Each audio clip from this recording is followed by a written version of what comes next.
Chapter 5 Shark Attack. On a visit to the Brown Zanuck offices one day in 1973, Stephen noticed a copy of an unpublished novel on Zanuck's desk and read it over the weekend. Called Jaws, it was about a killer shark that terrorizes a small resort town. It hooked Stephen right away, and the producers agreed to let him direct the film version. He was thrilled, but not for long. The shoot was plagued with problems from day one. First, there was the location.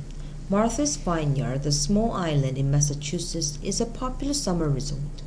In good weather, its waters are crowded with the yachts, sailboats, water skiers, and swimmers. Stephen couldn't show his shark hunters battling a great white with the tourists on a fishing boat waving in the background. So almost every day he and the crew had to wait for the ocean to clear. That took hours and hours of precious daylight, and the schedule slowed down to a crawl. Then there was the weather. When it was stormy, sailors and tourists kept out of the water, but bad weather made shooting on the ocean difficult, dangerous, and sometimes impossible. That meant more delays.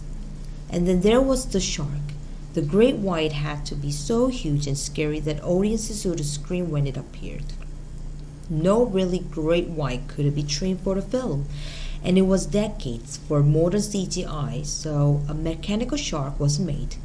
Weighing 12 tons, it had cold staring eyes, teeth as big as carving knives, and a body the size of a stretchy limo. Stephen named it Bruce, after his lawyer. During the very first camera test, Bruce broke apart and sank straight to the ocean floor.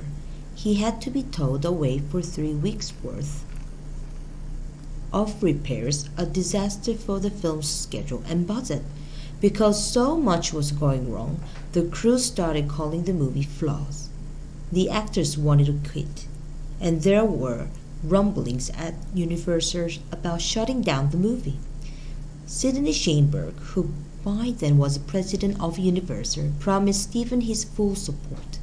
Stephen vowed to finish the film, and he did. But even after it was edited and set to music, he worried that Jaws would flop. "I was out of my mind with fear," he said later. At an early screening, during the first gruesome shark attack, the man sitting next to him rushed out of the theater gagging. He will never come back, Stephen thought miserably. But a few minutes later, the man did come back. He raced to his seat as if he couldn't stand to miss another second of the movie, even after throwing up. At that moment, Stephen knew Jaws would be a hit. When it was released in the summer of 1975, critics were divided about Jaws, but not about Bruce. He was one terrifying shark, and suddenly everybody wanted to see him. So Universal tried something new. Instead of sending copies of the movie to a few theaters, which is what a studio usually did when a movie opened, Universal sent it to hundreds of theaters across the country so everybody could see Bruce. The experiment worked. Jaws was a spectacular hit, the first ever summer blockbuster.